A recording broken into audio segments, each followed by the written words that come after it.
Yeah, we are on. You can start.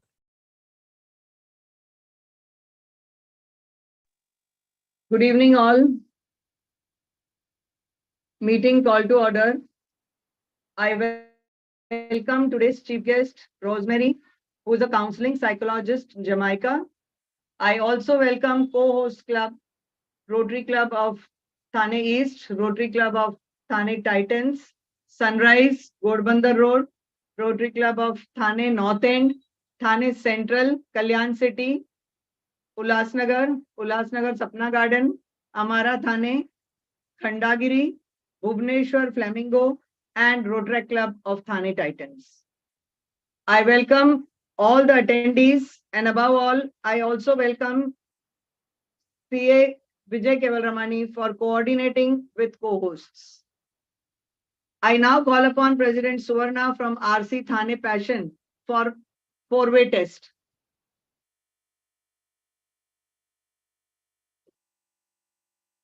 Suvarna. Thank you so much, ma'am. Here I would like to read the four-way test. The four-way test of the things we think, say and do. Is it truth? Is it fair to all concerned? Will it build goodwill and better friendships?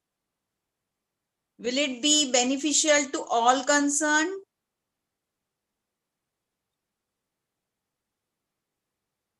Okay, now I would like to continue for the next president. Thank you, Suvarna. Now I call upon President Jharna Pani from RC Khandagiri to read the objects of Rotary.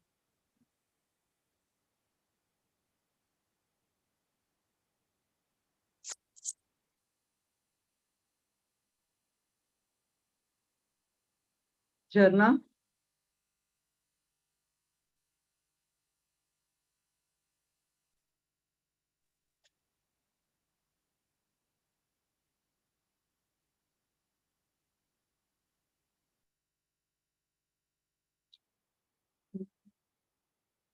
Yes, I'm here. Awas.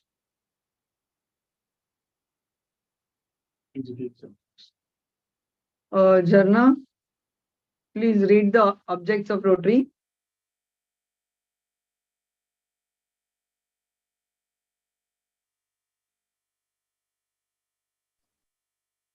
Hello, good evening. Good evening. Yeah. Hello, good evening. Yeah, good evening. I am audible. Yes, Yes, yes. yes, you are audible. Good evening, one and all. Thank you, Vijayji, for involving our club, that is Rotary Club of Khandagiri, in this speaker session. The object of Rotary. The object of Rotary to encourage and foster the ideal of service as a basis of worthy enterprise, and in particular to encourage and foster. First one, the development of acquaintance as an opportunity for service. Second is high ethical standards in business and performance, the recognition of the worthiness of all useful occupation, and the defining to each Rotarian's occupation as an opportunity to serve society. Third one is the application of the ideal of service in each Rotarian's personal, business, and community life. Fourth one is the advancement of international understanding, goodwill, and peace through a world fellowship of business and professional persons united in the ideal of service. Thank you. Thank you, you, madam. Jharna. Now I invite President Dr. Harish Shadatpuri from RC Ulhasnagar to introduce today's speaker, Rosemarie.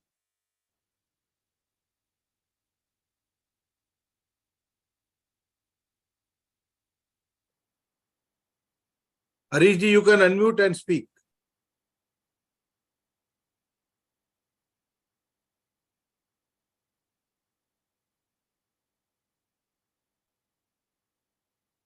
Yeah, Harish ji, you can speak now. Thank you. Thank you, Vijayji, for giving me permission to speak. Thank you, Jyotiji. Thank you, Rotarian Vijay Keval Ramaniji, for setting up such a big and good platform for this mental health program. And I am Dr. Harish Azad Puri, President, Rotary Club of Ulhasnagar. I'm here to introduce our today's speaker, Rosemarie Voordouw. Rosemary, she has done her MBA in, and she's passionate about helping individuals and companies to achieve their best potential. She is a licensed associate counselor, counseling psychologist, over 20 years experience in personal and group psychotherapy. Rosemary completed her MBA in counseling psychology at the Caribbean Graduate School of Theology and her MBA at the University of Liverpool. She also holds certificates in the science of happiness, leaders of learning, basic neuroscience, and online teacher education.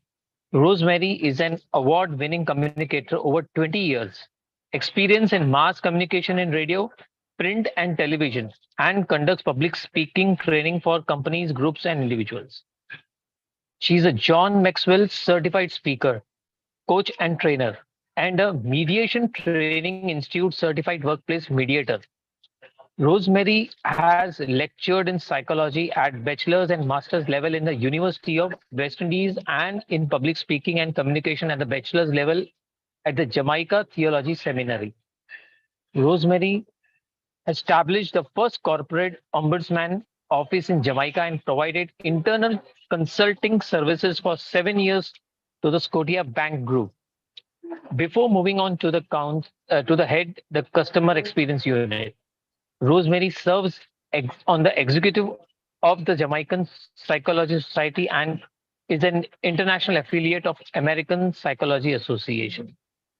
Thank you, Vijayji and Rosemary, ma'am. Thank you, Dr.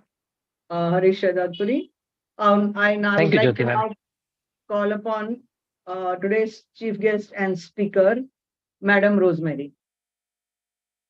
Madam Rosemary, you can start now. Good morning, everyone. Thank you Good morning, so ma'am. much for having me today.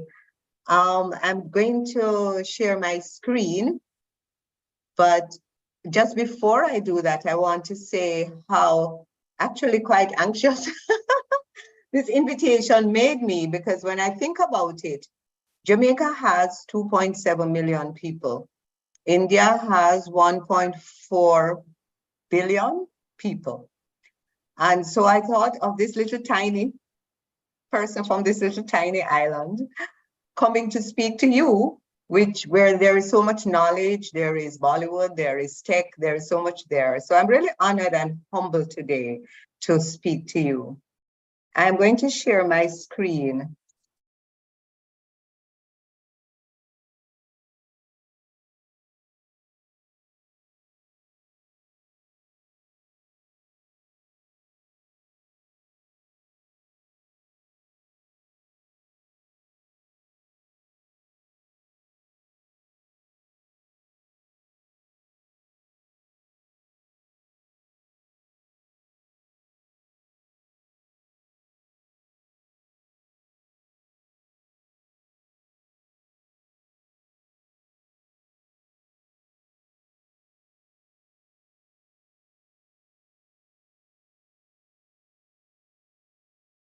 Again.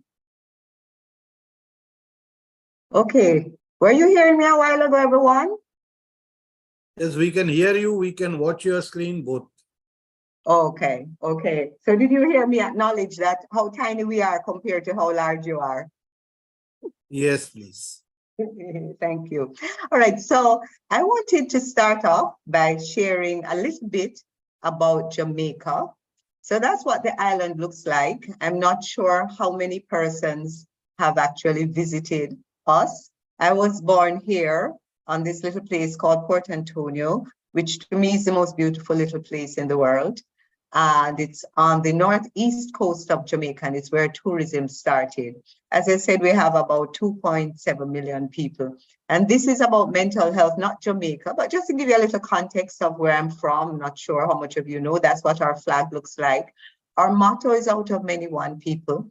We have a very mixed population, mostly, well, it's African descent, and there's also Chinese, East Indian, Jewish, Portuguese, well, Europe, all over Europe, and we intermarry. So that is why our motto is out of many one people. We don't live as separate communities generally, and you will find some Jamaicans of pure racial origin, but it's very rare because we have intermarried over time. I checked the flying time from Jamaica to Kingston to Mumbai is 20 hours and 49 minutes. So this is a much quicker way of coming to talk to you than if I were there in person, but I would like to be there in person. We're home to the Rastafari religion and our official language is English. We're home to Usain Bolt, those of you in track and field, and I see India doing very well last World Games. We're home to gorgeous beaches, beautiful waterfalls, beautiful mountains. In fact, there's a mountain scene behind me that is Jamaica, Bob Marley, and the famous jerk chicken. So that's Jamaica for you. So let's talk about what we will be looking at today. And I want to again thank PPVJ for inviting me. I feel so really honored to be here speaking with you. And as I said, I was anxious. And I thought of saying no, but then I said no. It is such an opportunity to be able to share with another Rotary Club. And this is one thing that COVID gave us. It gave us many bad things. But one good thing was that we were able to connect with each other across boundaries. And this is so amazing that I'm able to share in your meeting today in India, while sitting here on my little sunny island, Jamaica.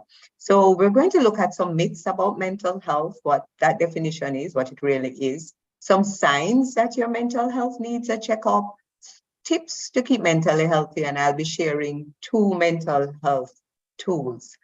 I invite you to put your questions in the chat. For some reason, I have changed how this is configured, so I can't see the chat anymore. But I'm hoping it will come up. And if someone is monitoring the chat, will be able to let me know what's there so that I can answer your questions as we go along as much as possible. PPVJ, how much time do I have? Is it until 10? Yes. Until 10 my At time. 10:15 you can take it. 10:15. Okay. So let me just keep my screen. So can everyone just put one word in the chat that comes to mind when you think of mental health? Because we have this medium, we're able to share a little more than just a speech. So could you just put it and I'll check the chat. I know there were some offending messages in it, but hopefully the chat is open and it can come to the host. I think if they put it, you will get it. Right. So could you just put one word, when you think of mental health, what comes to mind? And I'll read them as I see them.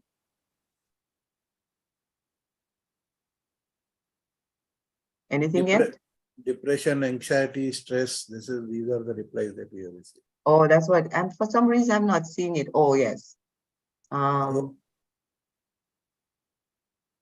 You're seeing them, PP, because I'm not seeing the chat. Psycho. I'll read it out. Depression, anxiety, stress, psycho. Yes. So far, these many replies have come. Stress. Okay. Oh, this is the garbage stuff. Let's just get out of that. Yeah. You read it from depression onwards. Earlier ones you please ignore. Okay. So depression, stress. What was the other thing? Peace. I saw peace and peace of mind. So it's interesting that persons are coming good. Somebody deleted all of that. Wonderful. Continuously thinking. Interesting. So it's interesting that people are coming to mental health from a different place. And the actual definition of mental health is a state of well-being that enables us to cope with the stresses of life, to fulfill our potential, to learn well and to work well and to contribute to our community.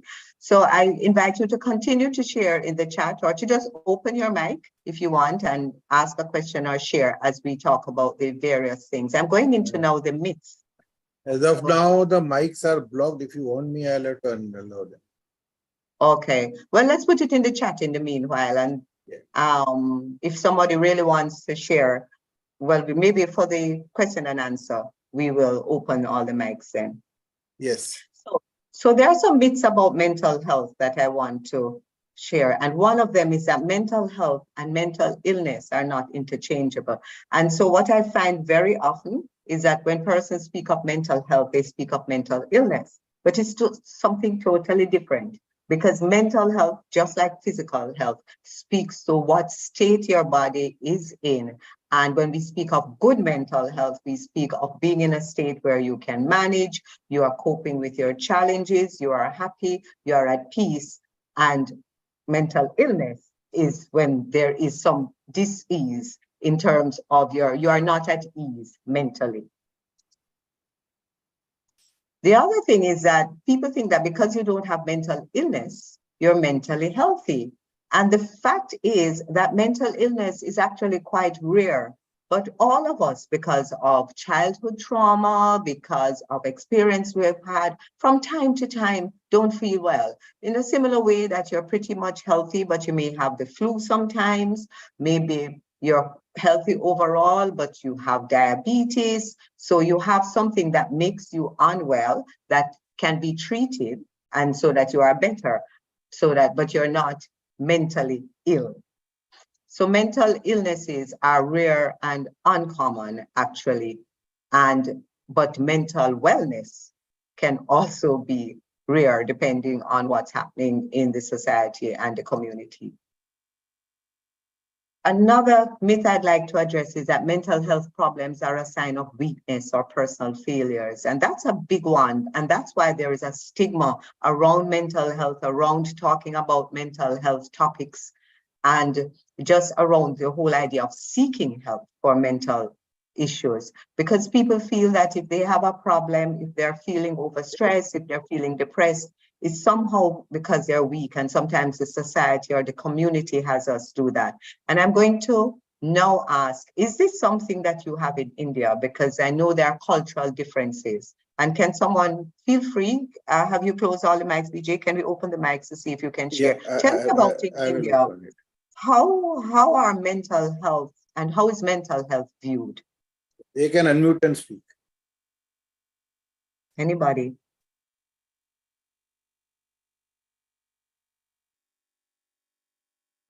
This is Santosh Ambekar from Rotary Club of Thane Ghodbunder Road. Mhm. So yes, I think Rosemary, that you correctly said, I guess, even though there are cultural differences between two countries, but I guess mental health problems are in existence in India too. I think there are a lot of corporate programs have been conducted in order to, ensure that people basically get aware of, first of all, the mental health problems, because one of the most important, I would say, problem in India is that many of the people who are going through stress, depression, anxiety, they are not even aware of those mental health problems. So they daily go through that, but because there is no understanding or awareness, there's no action taken on it. So yes, there are problems that are existing in India as well. Okay, thank you very much. Thank you. I appreciate that. I didn't see your name, and I'm actually afraid to pronounce most names. So thank you very much, Rotarian. Yeah, it's Santosh. You can call me Santosh. Yeah, that's not bad. Santosh, that's not bad. So thank you. Anybody else? Any other view on this before we move on any of the myths that I've shared so far? Okay, right. I'm going to move on.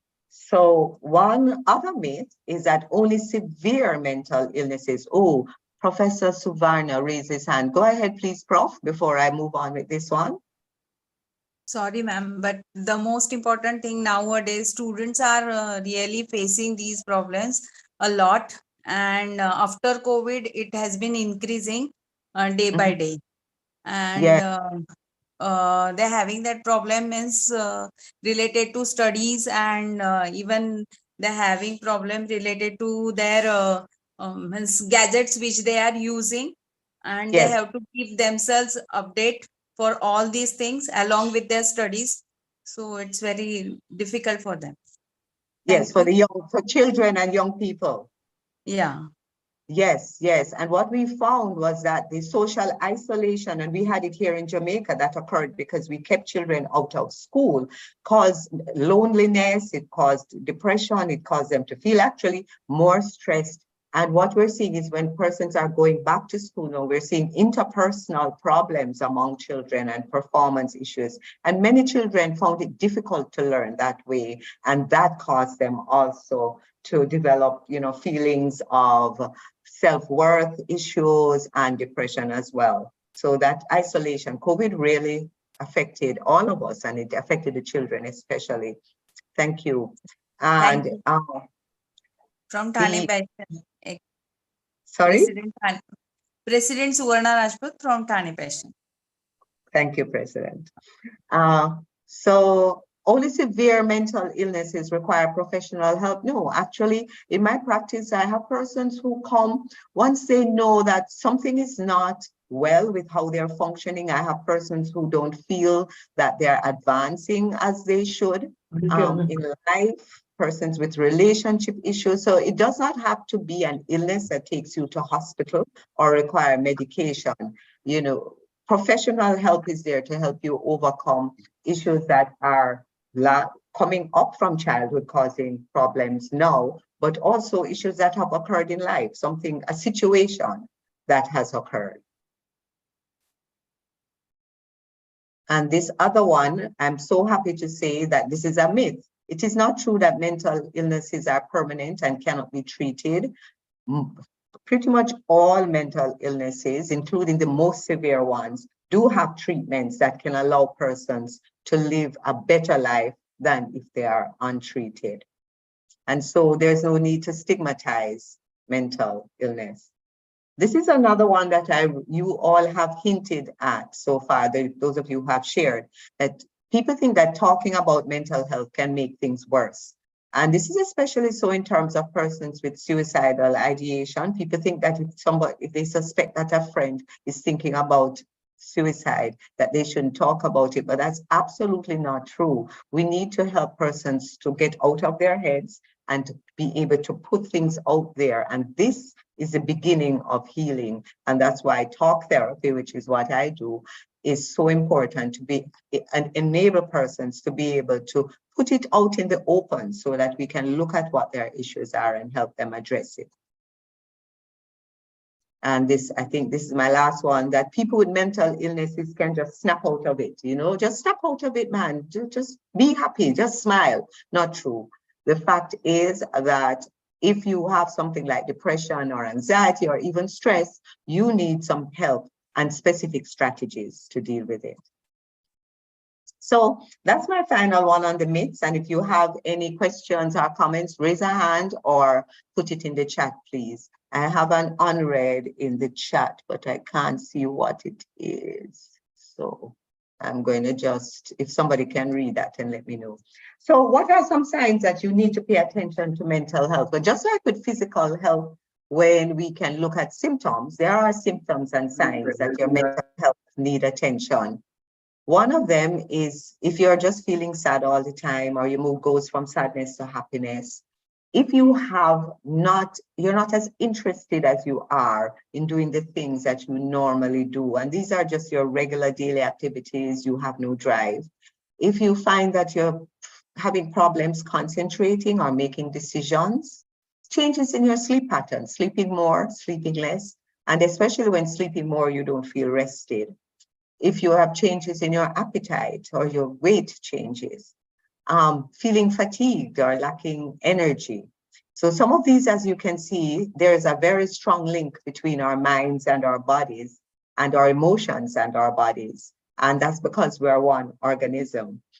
So being withdrawn, suddenly not wanting to spend time with friends anymore, being irritable, much more irritable than normal, or angry, or if you are what you consider an irritable person or being agitated, starting to use substances. And this is not just illegal substances, but prescription drugs. So I've seen persons with issues that need to be addressed with help from a psychologist or a therapist. And what they're doing instead is self-medicating with painkillers and sleeping tablets and things that help them feel well. So it's not just illegal drugs.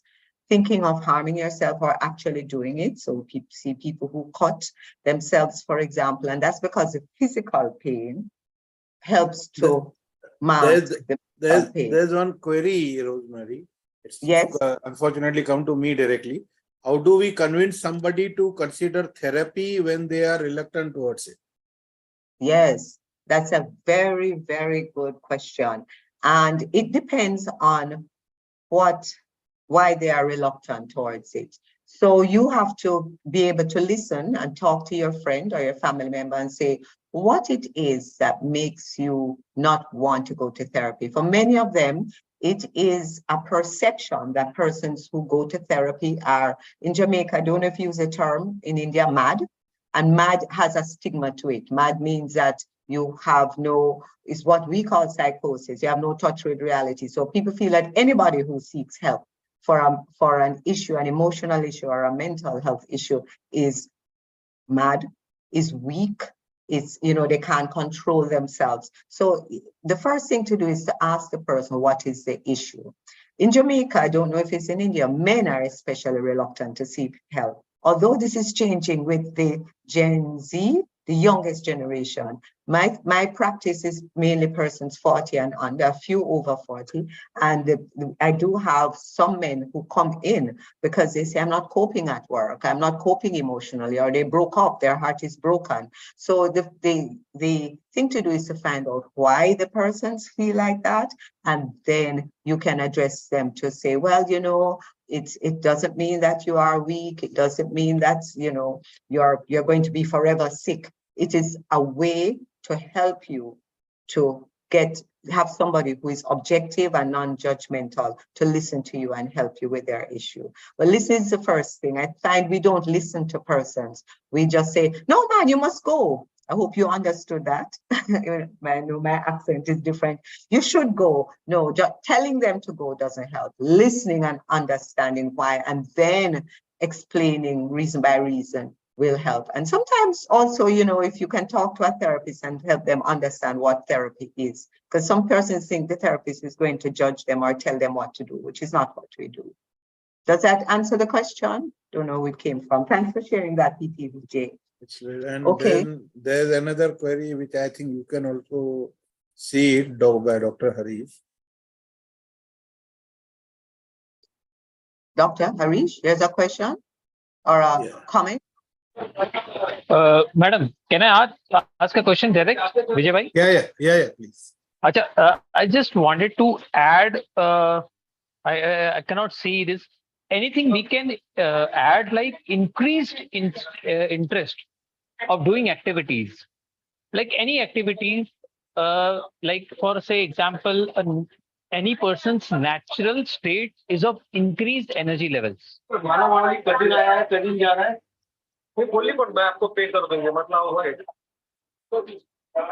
Can you get me, Rosemary?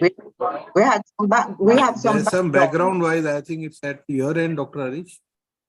Yes.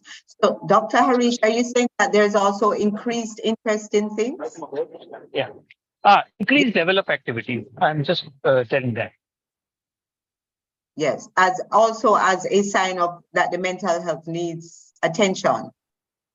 Increase to get social attention or to whatever. I mean, if there Yes. are increased levels of activities, then person wanted to get notified that I've done this, I've done that. Like Yes.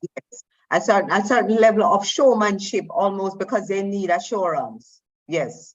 That also is a sign that your mental health may need attention. Yes, thank you, Dr. Harish.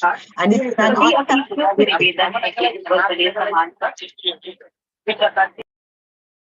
oh, you have some background. And it's in an unhealthy way, you're saying, Dr. Harish. Do you hear me? Yeah, he's muted now. Yes, it's an unhealthy way. Yes, thank you. and also chronic relationship issues. So you find yourself unable to maintain a healthy relationship and a persistent feeling of anxiety. Any questions or comments about that? Any of these? Okay, I got it. I got it. It is a thing of anxiety, like. Yes, Okay. yes. I would like to add, maybe the anxiety, we need to resolve it whenever we are having it, identifying the causes. Because when there is a huge burden of unresolved things, the baggage turns to create more anxiety. Hence, procrastination should be avoided in major issues which is causing anxiety.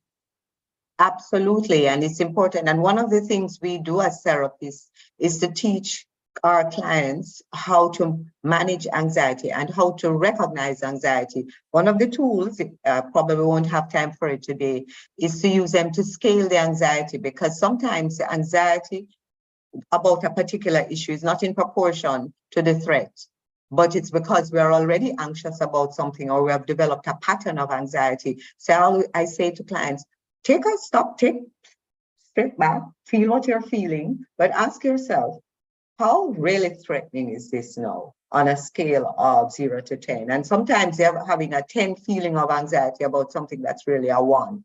So that's one of the tools we use. But it's also important, thank you, I can't see who is speaking, to address things that cause anxiety quickly and in a timely way, so that they don't pile up. Because when you're feeling anxious already, every little thing becomes more anxious, make you more anxious.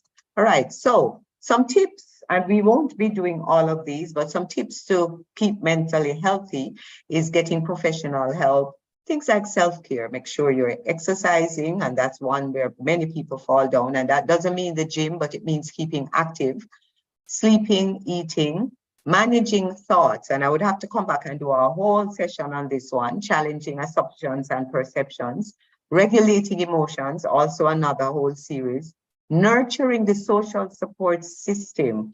And I find that sometimes persons are they're not taking time to nurture the people who pour into them, and that will help you keep mentally healthy. It's actually proven, and I know there are doctors on this call. I've seen studies where having a stronger social support system is a boost in helping persons to cope with chronic lifestyle diseases. Taking breaks from your routine, doing the things that bring you joy. Sometimes we get too busy to do that. Practicing gratitude, and we'll do a little gratitude meditation at the end of this. Setting healthy boundaries, focusing on what you can control, and managing your breath. So I'm going to now share 2 tools based on the last 2, focusing on what you can control. So this, I did not invent it. I use it very successfully. So I decided to share my most successful tools in my practice. And it is a way of taking the focus of what you cannot control and focusing on what you can control. So I think I'm going to, before I go to the tool, go to the case study that we're going to use the tool. Right. So Amir, is that how that's pronounced? I tried to find a Indian name that I could pronounce, is a 32-year-old investment analyst who recently started work as a senior account manager in one of Mumbai's large financial services companies. He's young for the role, but has had a fast rising career because of his stellar performance at university and in his early jobs. He was eagerly looking forward to starting with this new company, but the reality is not at all as he has anticipated. While he was welcomed enthusiastically by the executives, the experience in his department is very different. The manager is polite but cold, and his peers range from indifferent to openly hostile. Eventually, he learns from the one person who speaks to him that an influential member of the team had applied for the same role.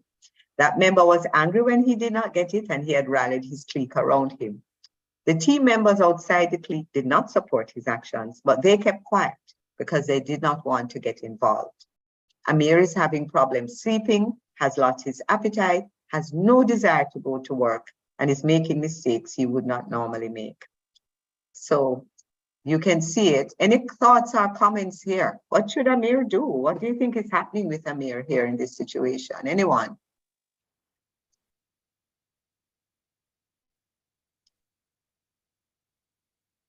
Anyone? Are you sorry for Amir? Is that how it's pronounced, Amir? Amir, yeah. Amir, yes. Yeah. Any thoughts? Should he leave this place? Should he leave this job? Yeah. Any thoughts? Okay. No thoughts? Members can unmute and reply, or you can put it on the chat. Hmm. Yeah, Piali, please. He should talk about his problems to someone. Mm-hmm. Talk about his problems. Okay. Yes. He I should would, break his routine.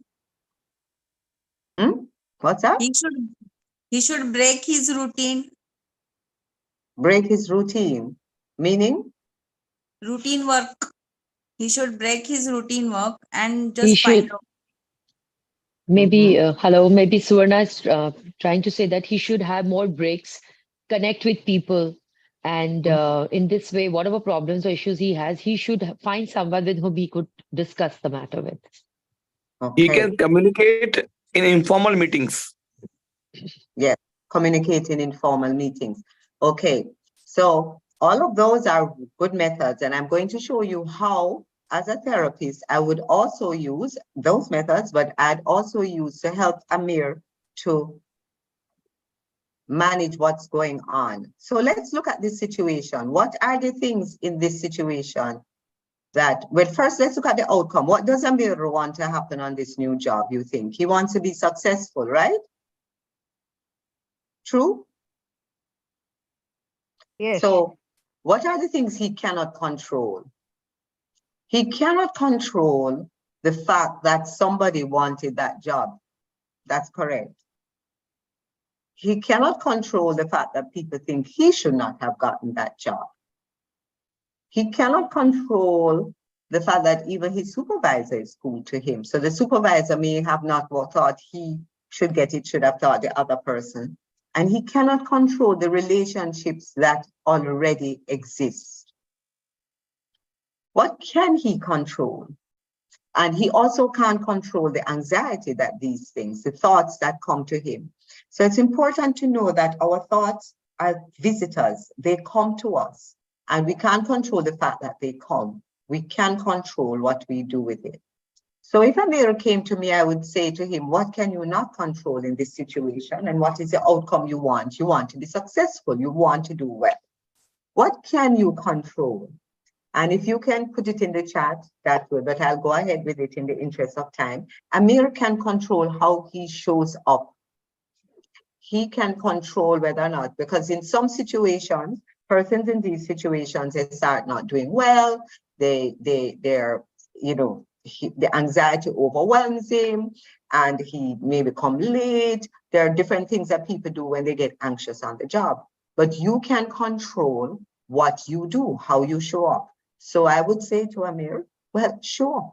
You show them why you got this job.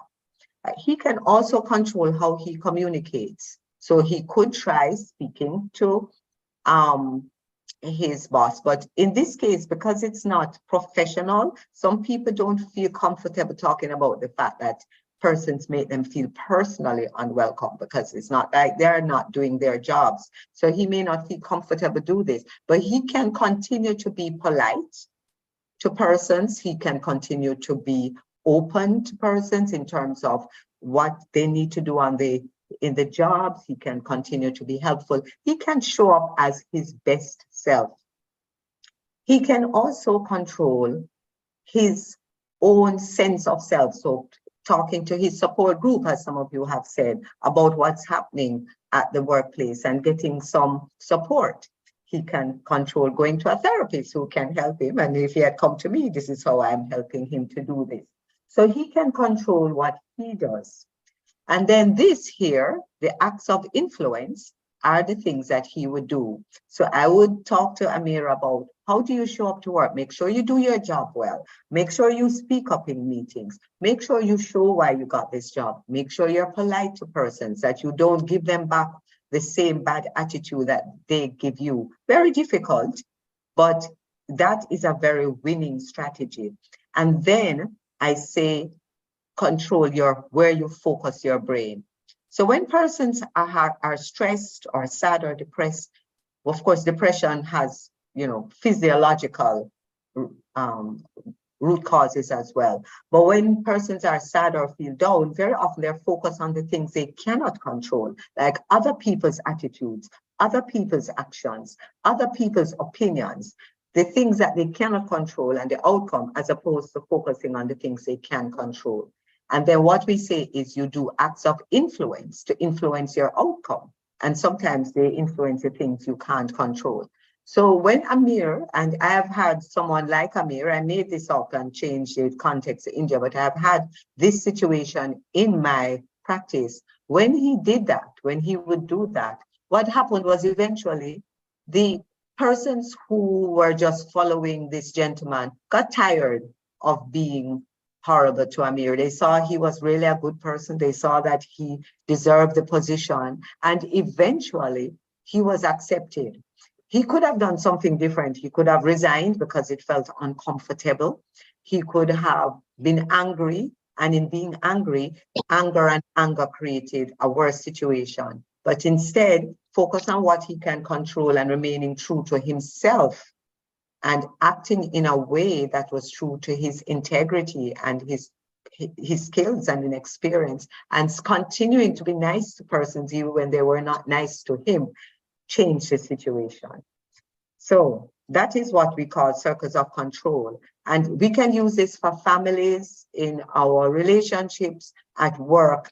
It is taking the focus of what other people are doing and saying, and don't allow ourselves to match that or to be influenced so much by that we are not ourselves, but focus on what we can control. And then we say, do specific actions, and you see some examples here that you can do to influence the outcome you want.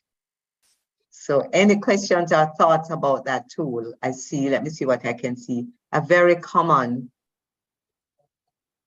problem this day. What is a very common problem? Can you please talk about forgetting things and talks? Forgetting things and talks. Do you mind sharing it with the group, Rajesh, so that we can address it? Yes, we can control what we do with our thoughts. We can't control the thoughts that come to us, but we can control what we do with our thoughts. Rotary and Rajesh, would you like to share it? Can unmute.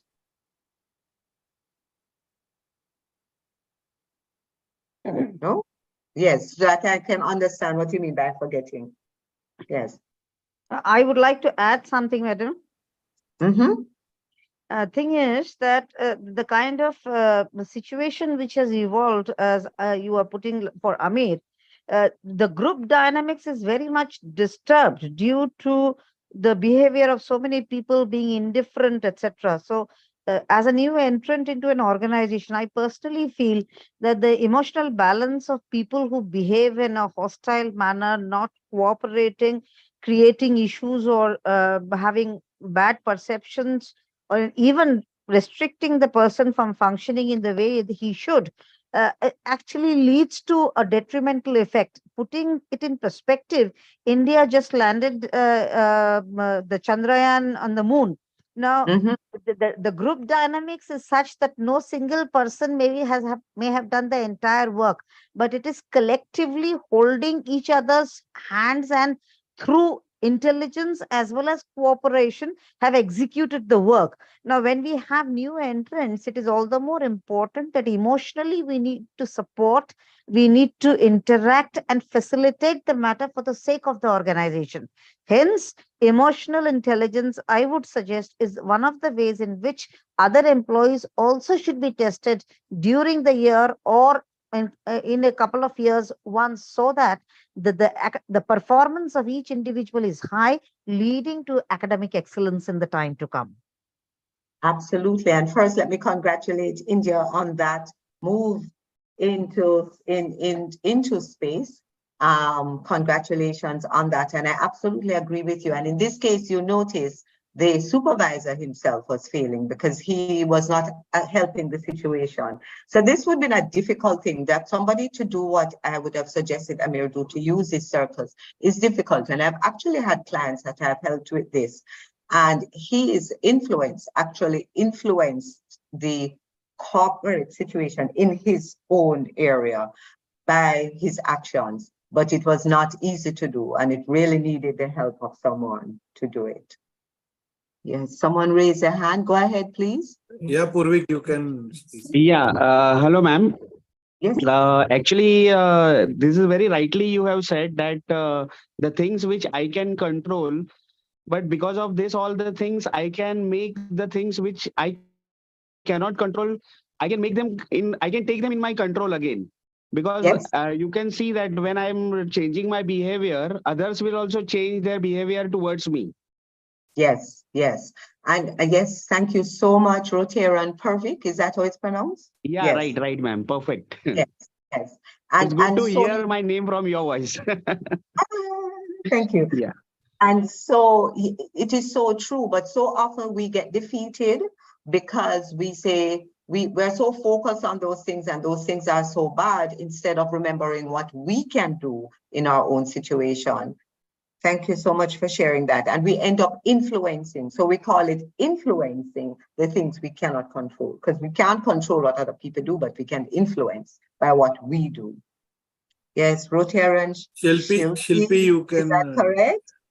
Yes, yes. So I wanted to ask, in such a difficult situation where the power dynamic is not favorable on my end, like in Amir's situation, how do I stay persistent with that good attitude and me trying to influence others? Like, it sometimes gets to us, like we are all humans. So how do I stay persistent? How do I keep going and not quit and not leave my job or anything that I'm doing? That's an excellent question. Thank you so much for that, Rotarian Shilpi. And it is not easy. I actually had a situation like that with someone who did not want to leave her job.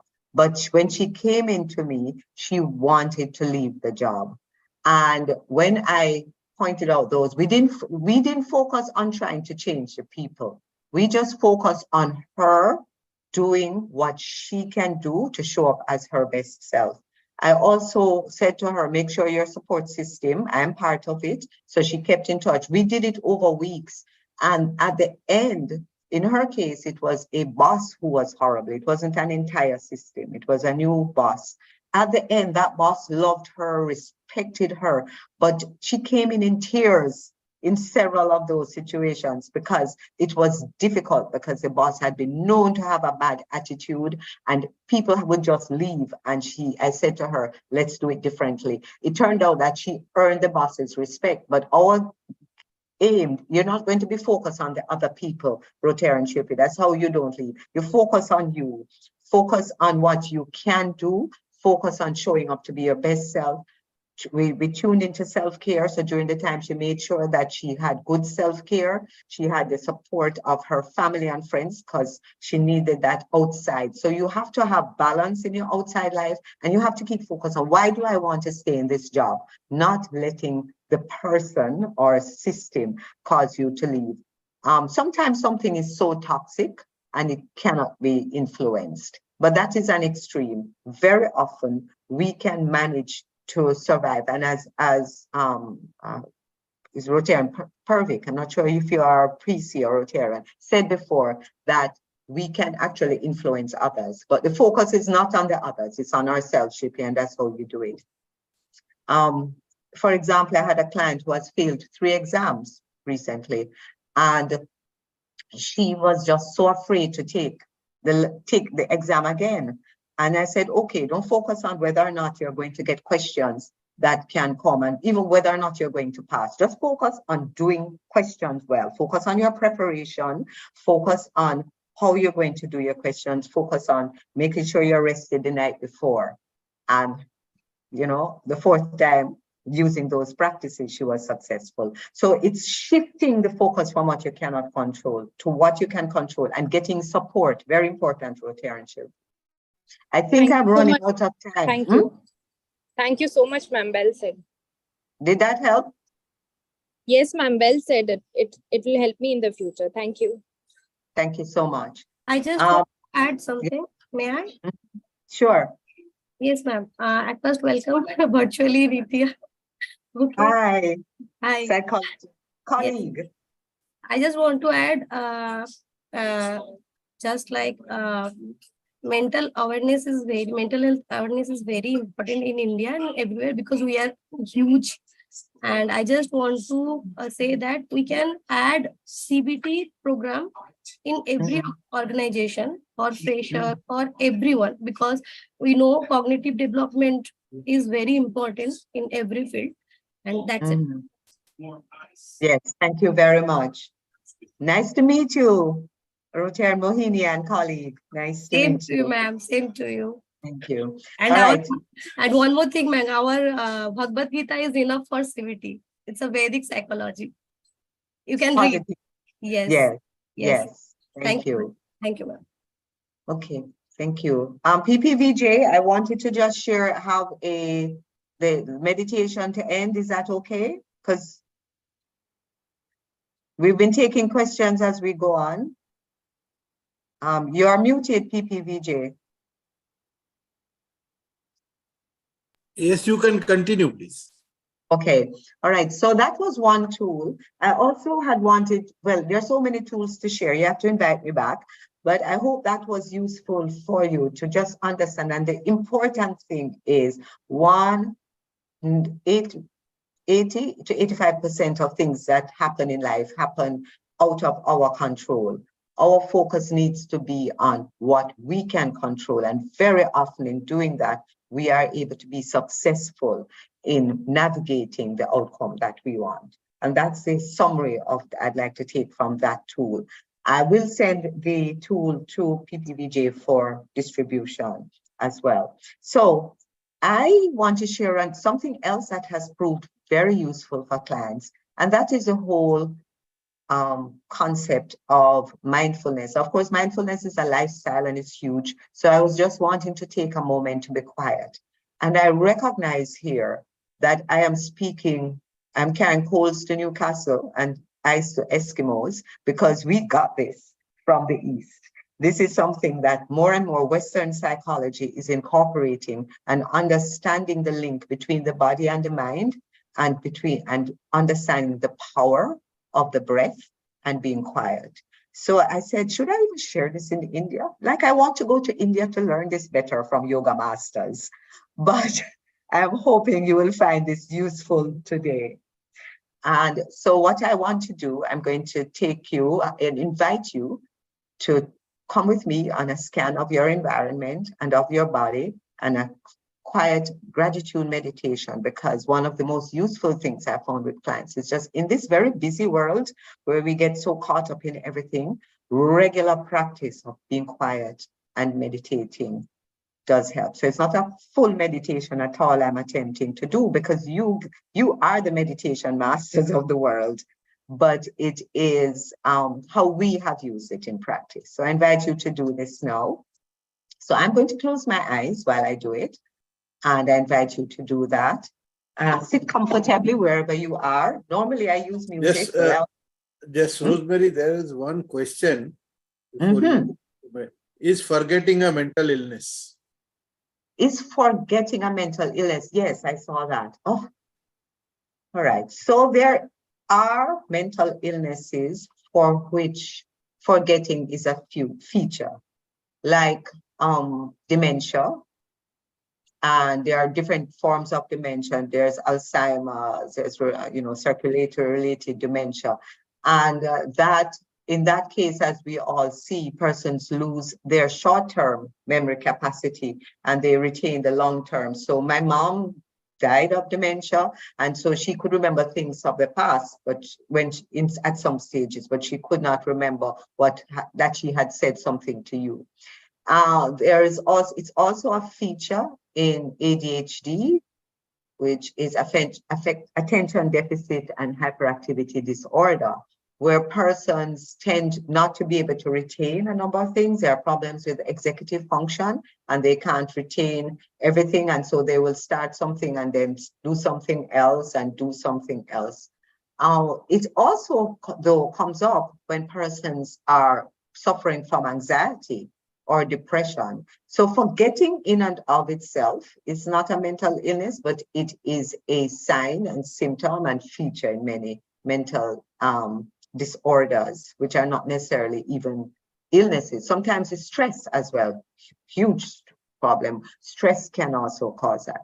So what I would say is it's important, if you are finding that you have a problem with forgetfulness, get yourself to a professional who can evaluate why, and especially if this just started. Persons who have ADHD, for example, will have shown these characteristics from childhood. But if it is something recent, it may be that you are undergoing some stress and the forgetfulness is a feature of that, your attempt to manage the stress and inability, or it may be in older persons, the signs of early dementia. Does that help? I think there's no response. You can now continue with the meditation. Okay. All right. So let's have some fun. I don't have the music, so you're going to have to use my voice. So close your eyes. I invite you to just be aware of your environment. So notice all the things you can hear. Notice any smell. Notice any taste in your mouth. And anything you can see now would be thoughts that come to you. Just have them float on by. Look at them and just float. Things may come to mind. Notice how you feel. Notice how you're sitting in your chair, how your back feels against the chair, how your room feels. Is it cool? Is there a breeze? Is there a fan? Just notice. Notice how your clothes feel against your body, how your feet feel in your shoes. And now let's start to notice the body and breathe.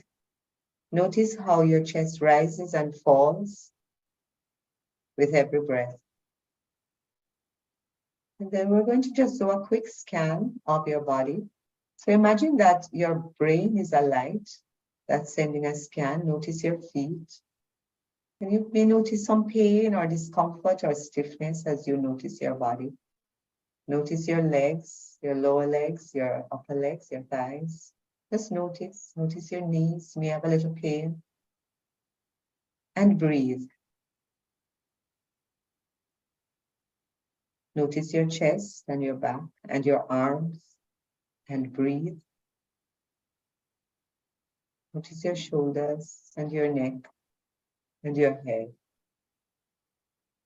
Just notice, is there tension anywhere? Now let's use a breath to help our body relax. So you're going to breathe in normally, but breathe out slowly to the count of 3. And as you breathe, relax your body from your feet up. So I'll guide. Breathe in and out, 2, 3, and relax all of your body from your hips to your toes. Breathe in again and out. Like that. And relax your body again from your hips to your toes. Now breathe in and out. Relax from your shoulders to your fingertips. Breathe in and out. Relax from your shoulders to your fingertips. So let's do the torso. Breathe in and out. Relax your chest and your back, your arms. One more time. Breathe in and out. And relax your chest and back. Now bring your shoulders up to your ears like you're trying to touch your ears with your shoulders. Roll them back as if you're trying to squeeze a pencil between your shoulder blades at the back, and relax. If you did that right, you'll do a little sigh. Let's do that again. Shoulders up to your ears, roll them back and down and down. Move your head from side to side as if you're saying no, gently. I heard a creak in mine. Move your head up and down as if you're saying yes. Tighten your face and relax it.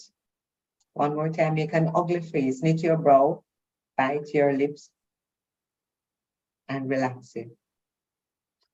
And now just breathe. Same breath. And as you breathe, imagine that light flows through your body, relaxing you. Breathe in and out, slow and leisurely. Let the light flow through your body and relax. Breathe in and out. And just let your body go heavy as you relax. One more time. Breathe in and out, letting go of any need to hold on to your body. Let it go heavy. And as you sit here, it's the end of your day. What 3 things were you grateful for today? 1, name it. 2, name it. 3, name it. And one last breath. Smile and be thankful. And 3, 2, 1. Open your eyes.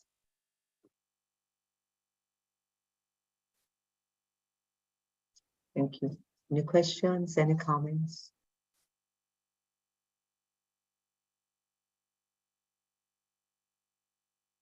Can you unshare this screen so that members will be on the screen and we'll take up the questions?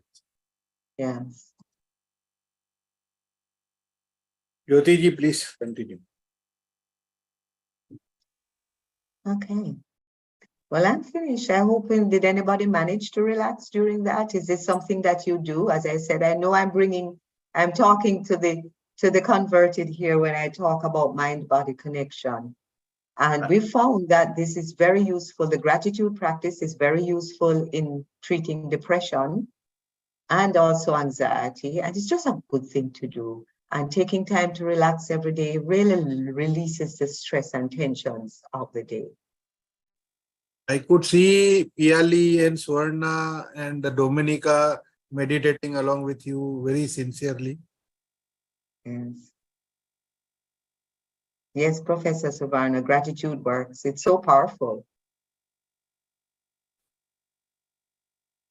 And in fact, it's great for sleeping too. We've found that being thankful just before you go to bed actually helps the quality of your sleep.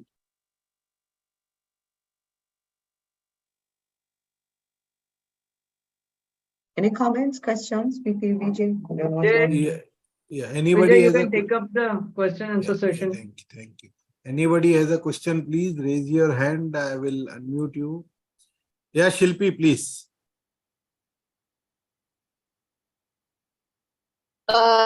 No question as such, but this was a really insightful session. The question that I asked about how to thrive in an environment with that Amir's it was really a great response that you told me. It would really help me personally as well.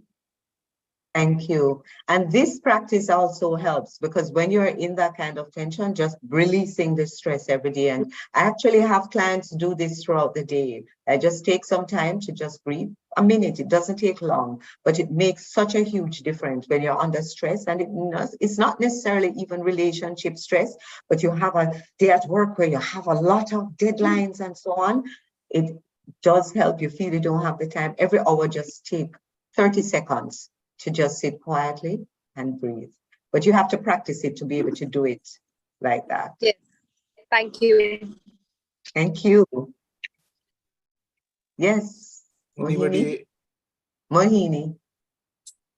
Yes, ma'am, it's very, very nice session. I just remember Bob Marley in full meditation because I am his huge fan.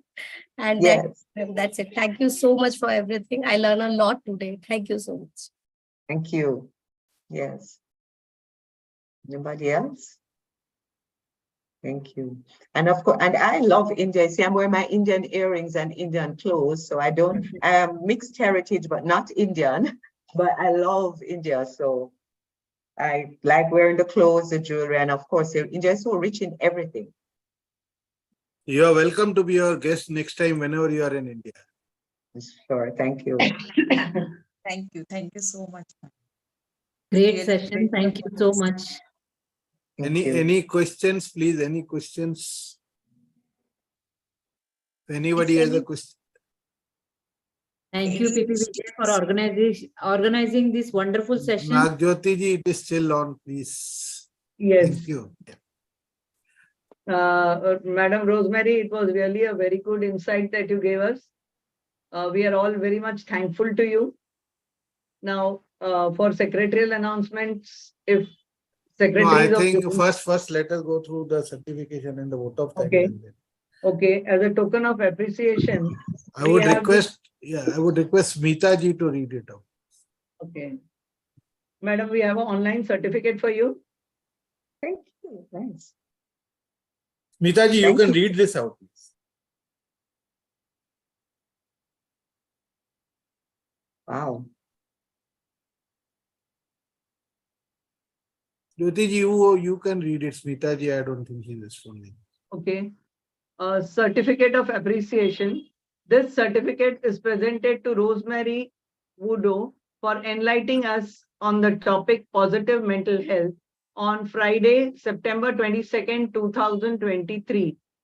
President Nandakumar Bhutane, Rotary Club of Thane Titans, Renuka Salvi, President RC Thane Sunrise, Piali Alegaonkar, President Rotary Club of Thane Central, Rahul Kavitke, President Rotary Club of Ghodbunder Road, Thane Ghodbunder Road. Then Purvik Mehta, President Rotary Club of Amaara.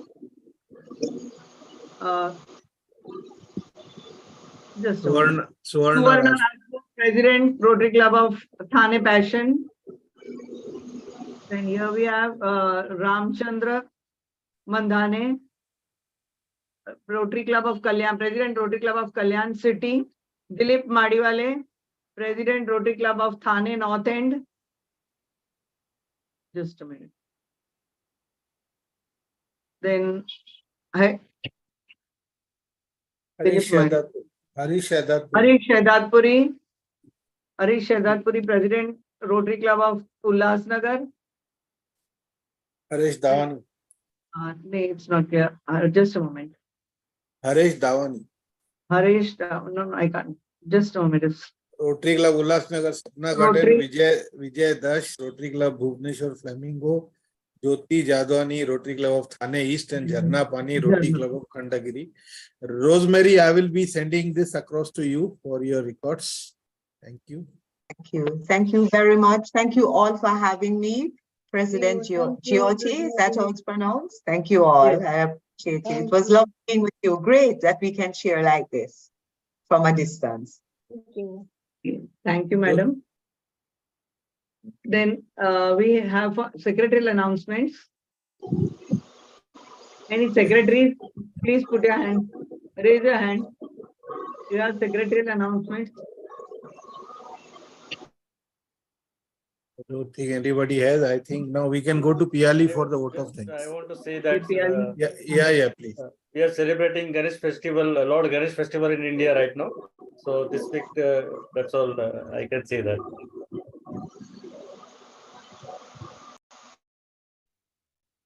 Now we request Piali ji to kindly propose the vote of thanks. Yes, good evening all. I express my immense gratitude to our esteemed speaker, Ms. Rosemarie Voordouw, as we conclude the enlightening session on positive mental health. Ma'am, your expertise and passion for this subject were evident in every word you spoke, and we are truly grateful for the invaluable information and guidance you have provided to us today. I would also extend my sincere gratitude to PP Vijay Keval Ramani sir, who organized this wonderful session for all of us. To all the attentive listeners, to all the co-host clubs and attendees across the globe, thank you for your presence today. Let us all remember the key takeaway from today's talk and apply them to our daily lives. That is, positive mental health is precious asset and we must nurture it. That is the key takeaway today, I feel. Once again, a big thank you to Ms. Rosemarie Voordouw, ma'am. With your words, we embark our journey towards healthier and happier state of mind. Thank you. Thank you, Piali. Now I would request President Nandakumar Bhutane of Thane RC Titans to adjourn the meeting. Nandu, meeting adjourned.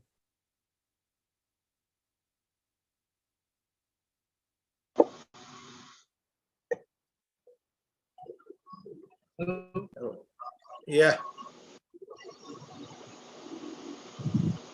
Okay, meeting. And now we'll end the meeting here, and I request all the presidents. Thank you so much, Rosemary ma'am.